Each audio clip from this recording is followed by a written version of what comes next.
Imagine this. You're sitting alone in a quiet room, phone off, lights dim, no one to perform for. There's nothing but your breath, the hum of distant traffic, and the thoughts you usually drown in distractions. You think you're free to think, free to feel, free to be, but watch closely.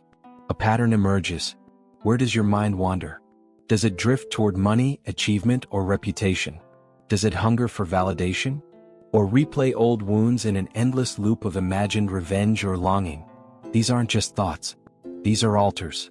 Places in your psyche where your attention kneels. And every day, whether you realize it or not, you worship. Not in churches. Not with incense or hymns. But with time, obsession, repetition, desire. You worship what you cannot stop thinking about. What you fear losing. What you crave becoming. Worship is not about religion. It's about devotion, and you are always devoted to something. Here's the trap. Most people believe they choose their beliefs. They don't.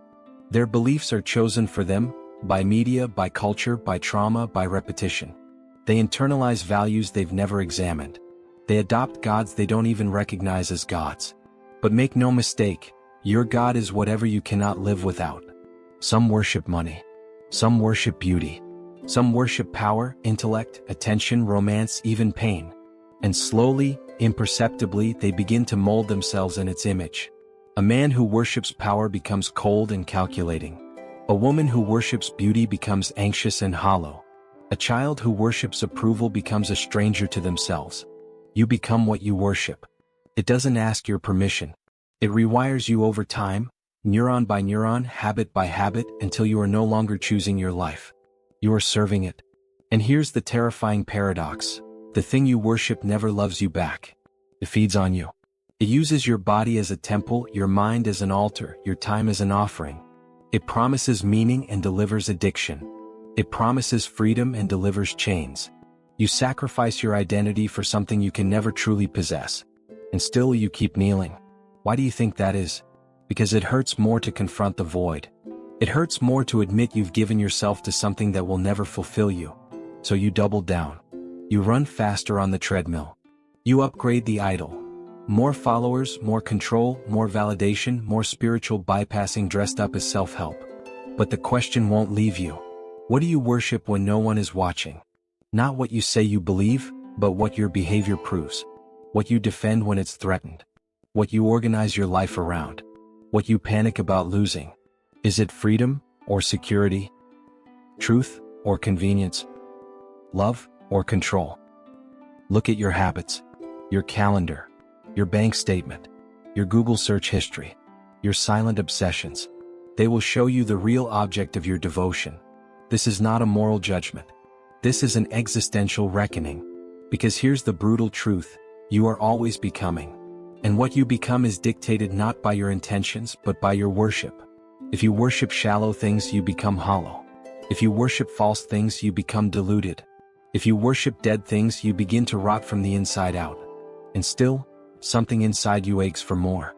For something true. Something worthy. Something real. But to find it, you'll have to destroy your altars. You'll have to confront the gods you didn't know you served. You'll have to descend into the psychological machinery of worship itself, how it forms, how it manipulates, and how it rewrites the soul. So ask yourself, what owns you? What have you shaped your identity around? And what if the thing you've given your life to is hollow?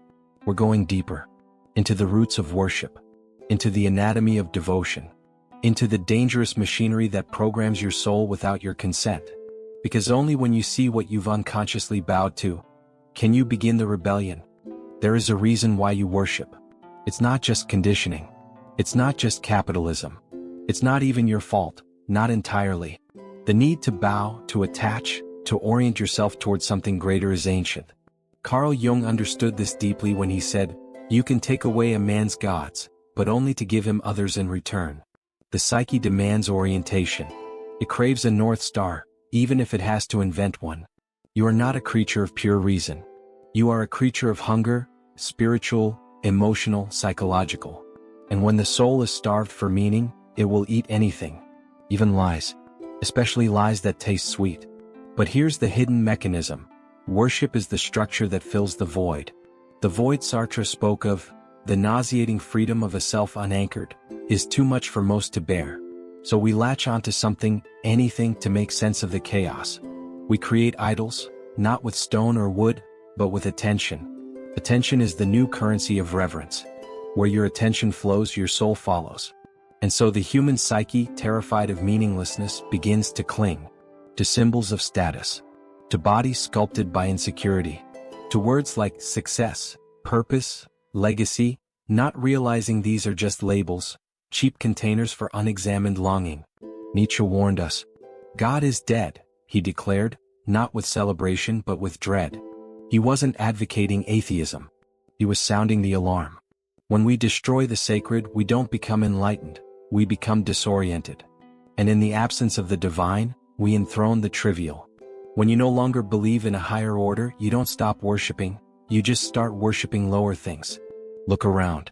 We no longer kneel before gods, we kneel before brands. We no longer confess in temples, we confess online. We no longer seek transcendence, we chase stimulation. Modern life didn't eliminate worship, it franchised it. Aldous Huxley saw it coming. In Brave New World, he described a civilization not oppressed by fear, but sedated by pleasure. A world where control didn't require violence, just endless distraction. And distraction, make no mistake, is a form of devotion. It trains your nervous system to avoid pain, to fear stillness, to run from depth. Worship, in this sense, becomes pathological. Not a connection to the sacred, but a compensation for inner emptiness. And here's where psychology sharpens the knife. You don't just worship what you desire. You often worship what wounded you. A child who grows up feeling unseen may worship attention. A man humiliated by powerlessness may worship domination. A woman crushed by rejection may worship desirability. The trauma becomes the god. And life becomes an endless prayer to never feel that pain again. But here's the trick your psyche plays on you. It disguises this worship as ambition, as goals, as self-improvement. You think you're building a better life, but you're really building a shrine to your wand. And slowly that shrine becomes a prison. You become the overachiever who never rests, the perfectionist who can't tolerate flaws, the influencer who feels worthless off camera, the intellectual who hides his heart behind citations. These aren't lives. These are performances, elaborate rituals to appease false gods. Viktor Frankl wrote, "When a person can't find a deep sense of meaning, they distract themselves with pleasure." But in our age, pleasure isn't just a distraction, it's the doctrine. Numbness is the sacrament. Optimization is the new prayer. Worship has been severed from the sacred and fused to consumption. And because of this, we've lost the ability to recognize the difference between devotion and addiction. Think about it. How do you know when you're truly devoted to something meaningful versus addicted to something that's killing you slowly? The line is thin, seductively thin. Devotion asks for surrender. Addiction demands obedience. Devotion elevates you. Addiction devours you. But if you've never been taught to discern the sacred from the hollow, how can you tell the difference? The answer is, you can't. Not unless you stop. Not unless you look directly into the architecture of your beliefs and ask, who built this? Whose voice am I obeying when I chase this image, this goal, this identity? Because here's the final, brutal insight. The modern world knows exactly what you'll worship if you're left unaware. And it's designed to exploit it. Advertising doesn't just sell you a product, it sells you a god. A version of yourself you must sacrifice to become. You're not just buying shoes, you're buying a personality, a status, a meaning. And so, your life becomes commerce in disguise. You don't know who you are, but you know what to buy. You don't know what you believe, but you know what to post. You don't know what you worship, but it knows you. It has studied your patterns, your triggers, your longings. It knows your dopamine thresholds. It has hacked your nervous system. And slowly, the more you chase it, the less human you become. You become optimized, predictable, hollowed out. Not a self. Not a soul.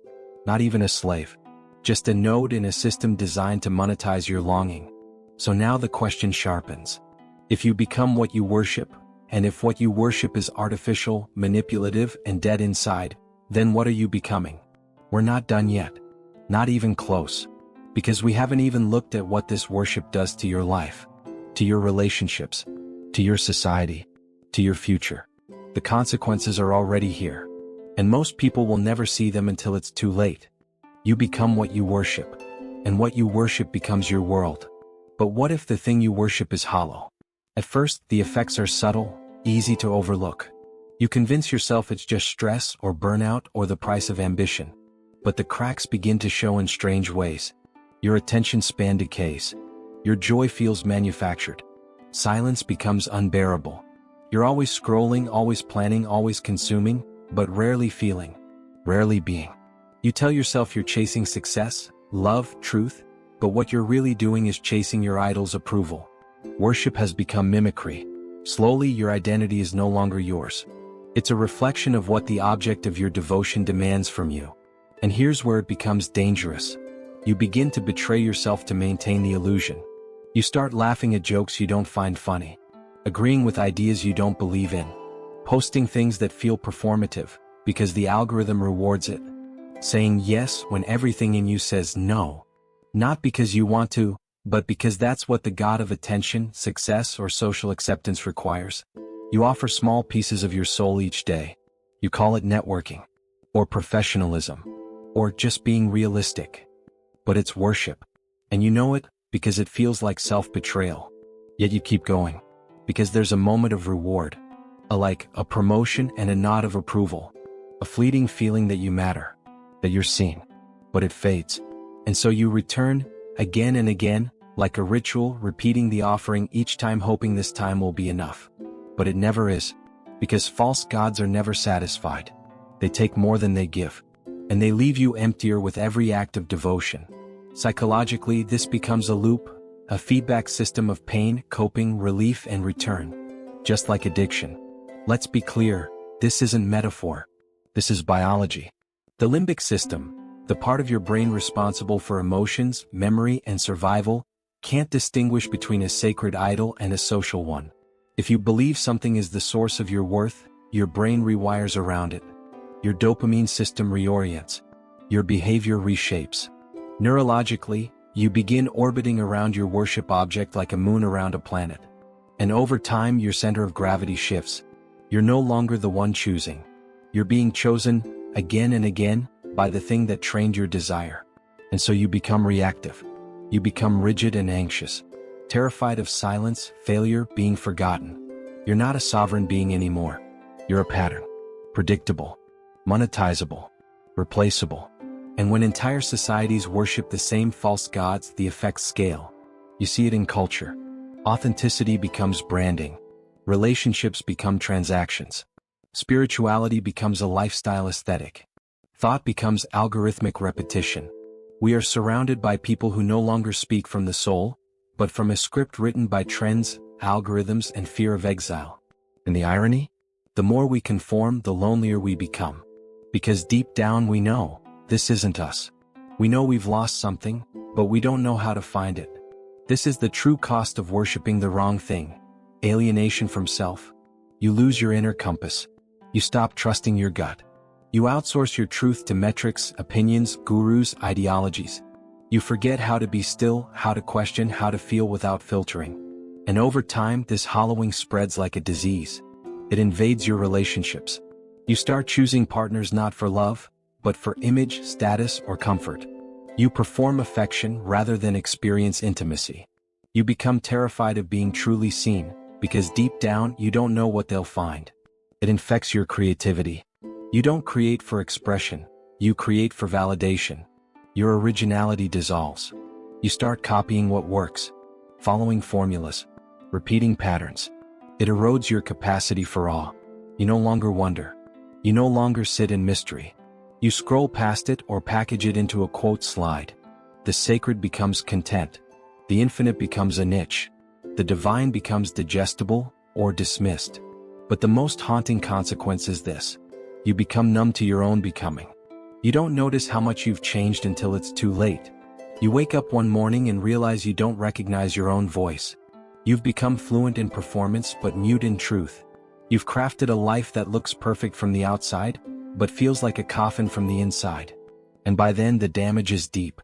You may be successful, admired, productive, but you are also fragmented, lost, addicted to performance and allergic to stillness. That's what false worship does. It doesn't kill you all at once. It steals you in pieces, until all that's left is the mask. And here's the sinister brilliance of it all. The system you serve never asks you to wake up. It doesn't need you conscious. It needs you obedient, because obedience keeps the machine running. And your soul was collateral damage from the start. But what if it doesn't have to end like this? What if there's a way back to center? What if there's a way to destroy the idol before it destroys you? What if worship isn't the problem, but what you worship? That's where the rebellion begins. Not with protest, not with rage, but with clarity. The clarity to say, no more. No more offering your attention to hollow gods. No more living someone else's idea of success. No more outsourcing your soul. It's time to remember who you were before you were taught who to become. But to do that, we must go to war with the false altar. We must unlearn the rituals. We must reclaim the fire. You were never meant to kneel here. Not to this God. Not to this system. Not to this image you've spent your life maintaining. But here you are, bent, exhausted, hollow. And maybe now you're ready. Not for advice. Not for another productivity hack or spiritual soundbite. No. You're ready for something far more dangerous. Rebellion. But not the kind that posts hashtags and waves banners. This rebellion starts quietly. It begins the moment you refuse to offer your soul to what no longer nourishes it. Because the first act of liberation is withdrawal. Not from the world, but from the illusion that you must worship it. So you begin with silence. Not as escape, but as confrontation. Because silence has a strange power. It reveals. It strips away the noise, the marketing, the urgency. It forces you to sit with yourself, raw and unfiltered. And what you hear there may scare you. The ache. The confusion. The recognition that you've spent years perfecting a version of yourself that was never truly you. That you've been chasing success, validation, legacy, when all you ever wanted was to be whole. But here's the truth. You don't need to fix yourself. You need to return to yourself. And that requires deconstruction. You begin dismantling the shrine. Brick by brick, belief by belief. You question everything. Who told me this was success? Why do I crave their approval? What am I afraid will happen if I stop performing? This isn't self-help. This is soul excavation. Because beneath all the personas and performances is the forgotten you, the one who didn't need a title to feel worthy, who didn't need attention to feel alive. You rebel by remembering. But memory alone is not enough. You must also rewire your reality. This means taking radical action. Starve your idols. Take away your attention from the systems that drain you. If you worship the algorithm, step offline. If you worship status, question your goals. If you worship image, let yourself be seen, unfiltered, uncurated, vulnerable. Practice sacrilege of the false gods. Say no to what demands your conformity. Break the rules written by fear. Choose integrity over popularity. Choose presence over performance. Create without needing to be seen. Paint, write, speak, not for likes or legacy, but for liberation. Create because it heals. Because it reconnects you to the sacred fire inside. Rethink devotion. Not all worship is weakness. It becomes weakness when it's unconscious. But when chosen with clarity, worship becomes strength. It binds you to something higher. Something eternal. Something that cannot be monetized or manipulated. And this leads to the real question. If you become what you worship, then what is worthy of your worship? Not the marketplace. Not your ego. Not the gods of dopamine and applause. What if you began to worship truth? Wholeness? The inner voice that never screams but always knows? What if your life became a temple not to achievement, but to authenticity? What if you built rituals that nourished your soul instead of numbing it? Waking before the world demands your attention. Moving your body not to sculpt it but to honor it. Speaking not to persuade but to reveal. Loving not to possess but to witness. This isn't idealism. It's spiritual survival. Because in a culture designed to hijack your attention, reclaiming your worship is warfare. And here's the most radical act of all. Dare to live a life that is unexplainable to those who worship the false. Be still when others rush. Be deep when others skim. Be real when others perform. Let your presence offend the artificial. Let your clarity threaten the confused. Let your peace provoke the addicted. Because the system wants you restless, distracted, divided. A consumer. A performer. A pawn. But when you no longer need the system's reward, you become ungovernable. That's what rebellion truly is. Not rage, not escape, but sovereignty. The quiet knowing that no algorithm, no trend, no institution gets to define who you are, what you value, or how you live. You don't need to burn down the world. You need to withdraw your worship from what is unworthy and redirect it to what is sacred. That's the revolution. And it doesn't happen all at once. It begins in a moment, a choice. You stop scrolling. You breathe. You listen. And for the first time in years, you feel something ancient awaken inside. Not ambition, not hunger, but clarity, stillness, and the truth. And from that truth, a new question rises, not one of despair but of power. If I no longer worship what broke me, then what might I become? What kind of strength would grow in me?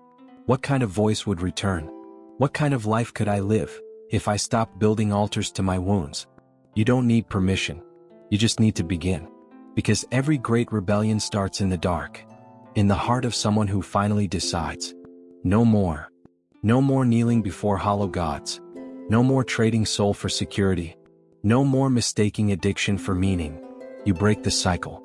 You burn the false altar. And you begin the long journey back to the sacred. But we're not done yet.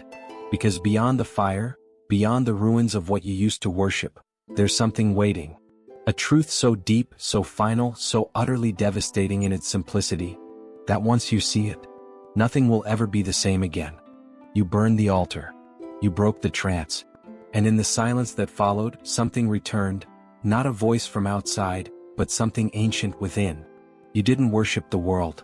You worshiped the version of yourself reflected in it, crafted for approval, performing for love. But here's the final revelation.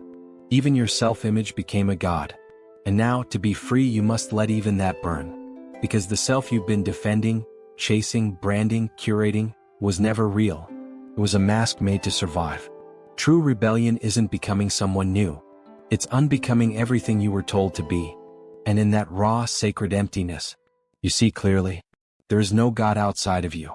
No system to validate your worth. No voice louder than the still one within. You are not here to worship. You are here to remember. Not that you're special, but that you're whole. You are not a seeker of truth. You are truth waking up from the dream of needing to be anything else. So walk forward now, not to prove, perform, or please, but to embody. Because when you stop worshiping false gods, you don't just become free, you become real. Comment your thoughts below. Thank you for staying. Don't forget to like and subscribe.